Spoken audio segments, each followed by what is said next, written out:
यं मे सदङ्गे नगरहितरं मे विभूषिताङ्गं विविधैश्च भोगैः सद्भक्तिमुक्तिप्रदमीशमेकं শ্রীনাগনাথং শরণ্যং প্রপদ্যে।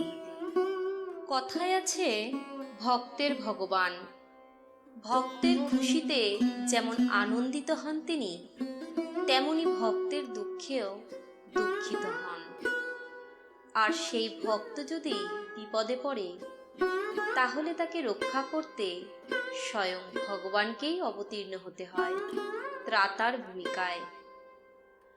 যে দেবাদিদেব সামান্য বেলপাতায় তুষ্ট, তিনি কি তার পরম ভক্তর বিপদে স্থির থাকতে পারেন? এই কাহিনীর সূত্রপাত তেমনি এক ভক্তকে বিপদের হাত থেকে রক্ষা করতে দেবাদিদেবের আবির্ভাবকে কেন্দ্র করে। নমস্কার সকলকে।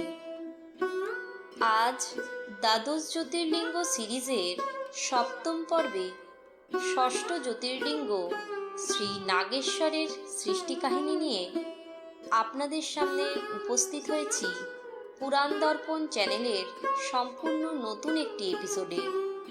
সম্পূর্ণ সিরিজটি প্রথম থেকে দেখতে চাইলে ডেসক্রিপশন বক্সে লিংক দেওয়া থাকবে, দেখে নিতে পারবেন। প্রাচীনকালে দারুক নামে এক রাক্ষস ছিল। সে শিবের ভক্ত বলে নিজেকে প্রচার করত, কিন্তু সে ছিল প্রচণ্ড অত্যাচারী। তার এই স্বভাবের জন্যই দেবাদিদেব তার উপর অসন্তুষ্ট ছিলেন এবং তার তপস্যায় সাড়া দিচ্ছিলেন না। এই স্থানেই সুপ্রিয় নামে এক বণিক বাস করত। সে ছিল পরম শিব ভক্ত এবং সৎ ও নিষ্ঠাবান। আর এই কারণেই দেবাদিদেবও তার উপর খুবই সন্তুষ্ট হয়েছিলেন এবং তাকে দর্শন প্রদান করেছিলেন। সেই কথা জানতে পেরে এবং নিজের দুর্ভাগ্যের জন্য হতাশাগ্রস্ত হয়ে দারুক সুপ্রিয়র কাছে দেবাদিদেবের দর্শন লাভের পন্থা জানতে চায়। কিন্তু সুপ্রিয় তাকে জানাতে অস্বীকার করলে ক্রুদ্ধ দারুক তাকে বন্দি করে কারাগারে নিক্ষেপ করে এবং তার উপর নিদারুণ অত্যাচার চালাতে থাকে। অত্যাচারের মাত্রা সীমা ছাড়িয়ে যেতে থাকে দিনকে দিন, কিন্তু সুপ্রিয় সবকিছু হাসি মুখে সহ্য করতে থাকে।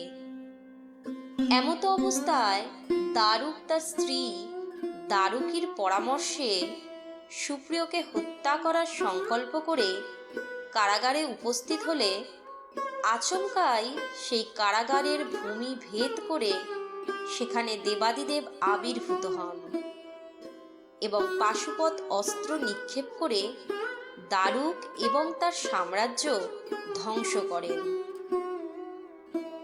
সুপ্রিয়র অনুরোধে ত্রিমুখী রুদ্রাক্ষের আকারে দেবাদিদেব এখানে জ্যোতির্লিঙ্গরূপে বিরাজমান হন। এই স্থানে শিবলিঙ্গের আধার পূর্বমুখী, কিন্তু স্বয়ং লিঙ্গটি দক্ষিণমুখী।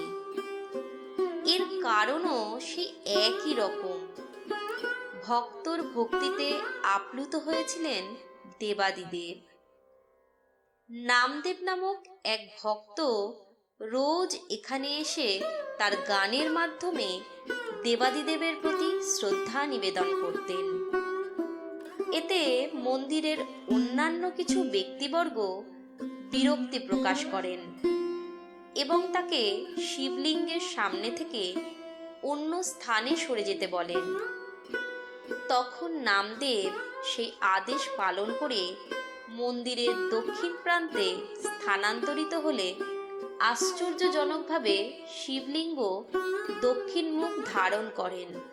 অনুরূপ আরও একটি ঘটনা আমাদের এই বঙ্গদেশেও এক ভক্ত এবং তার আরাধ্যার সঙ্গে ঘটেছিল।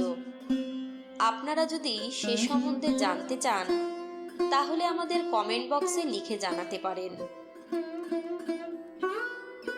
পরবর্তী পর্বে সপ্তম জ্যোতির্লিঙ্গের মাহাত্ম্য বর্ণনা করব। আশা করি আপনাদের ভালো লাগবে। পুরাণ দর্পণ চ্যানেলের এই প্রয়াসটি ভালো লেগে থাকলে ভিডিওটি লাইক, শেয়ার এবং আমাদের চ্যানেলটি সাবস্ক্রাইব করুন এবং নিচে কমেন্ট বক্সে ওম নমঃ শিবায় লিখুন। ওম নমঃ শিবায়।